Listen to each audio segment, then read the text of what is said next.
Empat sahabat yang memiliki minat berbeda-beda sedang merencanakan liburan bersama. Tia menyukai pantai, Indah menyukai suasana kota, Nisa menyukai alam. Sementara Sinta dikenal sebagai penengah. Meski selera mereka beragam, mereka ingin menyusun rencana liburan yang menyenangkan untuk semua, tanpa menimbulkan konflik. Di halaman depan, empat sahabat duduk melingkar dengan laptop terbuka dan berbagai brosur wisata berserakan. Diskusi pun dimulai. Teman-teman, kalian sadar gak sih kita udah lama banget gak liburan? Iya, bener banget. Terakhir kayaknya pas masih awal semester gak sih? Setuju, sekarang kita udah makin sibuk, mumpung ada waktu luang, kita healing aja yuk. Aku setuju, kita juga butuh refreshing, tapi tempatnya yang seru ya. Aku kemarin dapat brosur tahu. Nih, coba kalian lihat, coba. Aku beneran pengen banget liburan ke pantai. Bayangin, kita bisa layang-layang di pasir, minum kelapa muda sambil dengerin suara ombak. Seru banget gak sih? Iya sih, pantai asik. Tapi aku juga pengen ke kota besar kayak Jakarta atau Bandung. Bisa belanja, nyobain kafe keren, dan jalan-jalan sore di mall. Aku pengen suasana yang dinamis. Aku agak beda nih. Aku suka yang outdoor banget, kayak berpetualang di alam bebas gitu. Wah, beda-beda ya selera kita, tapi itu bagus. Berarti kita punya banyak opsi. Jangan sampai ini bikin ribut. Yuk kita cari solusi bareng. Iya, aku juga nggak mau kita ribut. Tapi kalau milih tempat yang terlalu umum, nanti kalian semua nggak puas. Gimana ya? Kalau aku sih fleksibel ya, tapi tetap pengen ada unsur seru. Jangan cuma diem di pantai doang. Aku juga bisa kompromi, asal ada sport alamnya. Nih, lihat nih. Pantainya kayak di film-film gak sih? Bayangin kita foto-foto, terus upload buat konten IG. Duh, pasti bisa viral banget. Asal jangan isinya cuma foto kamu semua loh ya. Kita juga mau tampil. Kalau aku sih lebih suka foto sunrise di atas bukit. Kalau di pantai, oke lah. Wah, kita nanti bisa bikin jadwal konten bareng. 1 hari buat Tia, 1 hari buat Nisa, dan 1 lagi buat Indah untuk jajan bareng. Deal! Setelah menyampaikan keinginan masing-masing, mereka mulai berselancar di internet mencari website paket liburan. Diskusi menjadi lebih serius, tetapi tetap akrab. Coba lihat.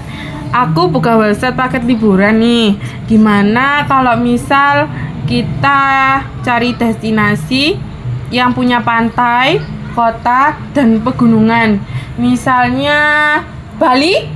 Iya, Bali itu cocok banget gak sih? Dia ada pegunungan, pantai, juga kota. Iya sih, tapi aku takut mahal deh. Apalagi kalau kita pengen semuanya, biayanya bisa membengkak. Betul sekali, kita harus cek budget. Jangan sampai bikin kita stres. Setuju, aku tadi habis baca paket yang bisa custom, jadi kita bisa pilih aktivitas kita sesuai budget.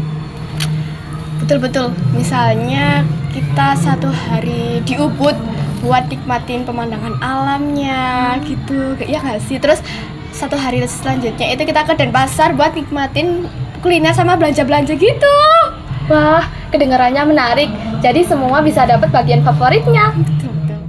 Tapi jadwalnya jangan terlalu padat ya. Aku nggak mau kalau liburan ini malah capek. Bisa susun jadwal santai dan fleksibel. Kita juga bisa cek ke hari libur masing-masing supaya gak bentrokan. Setelah mengobrol dan bertukar pendapat, mereka mulai menyusun rencana lebih jelas. Hal-hal seperti tanggal, biaya, dan kegiatan liburan mulai dibahas dengan lebih detail.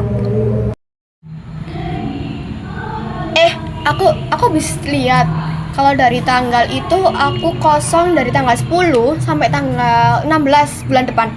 Kalau kalian gimana? Aku juga bisa ambil cuti tanggal segitu. Nah, pas banget. Aku juga bisa. Oke, aku coba cari paket tanggal itu.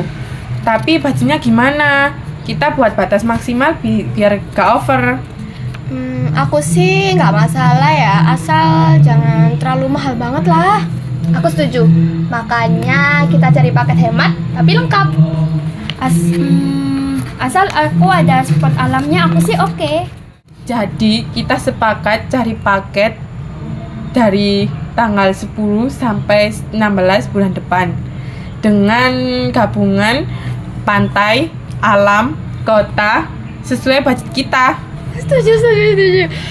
Seneng banget gak sih kita bisa diskusi baik-baik tanpa adanya saling bertengkar gitu. Padahal tujuan kita itu beda-beda. Iya, makasih ya Sinta sudah jadi mediator yang keren. Aku jadi makin semangat nih liburannya.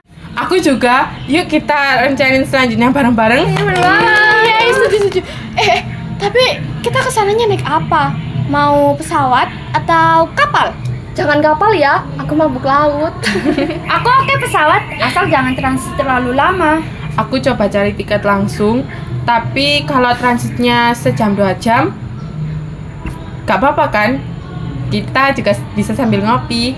Asal jangan kopinya mahal di bandara. Aduh, kalau gitu mah kamu bawa termos sendiri dari rumah. Ngirit. Aku seneng kita bisa bahas ini tanpa drama. Kita saling dengerin dan dapat solusi bareng. Iya, kadang beda pendapat itu wajar. Yang penting saling ngertiin.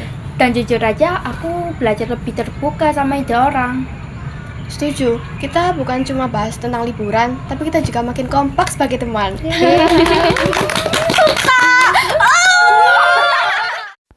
Berdasarkan negosiasi ini, maka negosiasi antara pihak 4 orang, yaitu Tia, Nisa, Sinta, dan Indah, mencapai suatu kesepakatan, yaitu pergi berliburan ke Bali. Mereka sepakat bahwa sehari akan pergi ke Ubud, sehari pergi ke alam, dan sehari pergi ke Denpasar. Jadi, negosiasi menghindari konflik informal ini dicapai tanpa adanya pertengkaran dan konflik di antara 4 teman tersebut. Dari pengalaman cerita di atas, mereka menyadari bahwa negosiasi informal tidak selalu harus rumit atau menimbulkan konflik. Justru, dengan sikap terbuka, saling menghargai pendapat, dan adanya sosok mediator yang mampu menjaga suasana tetap kondusif, perbedaan bisa menjadi kekuatan untuk mencapai solusi terbaik.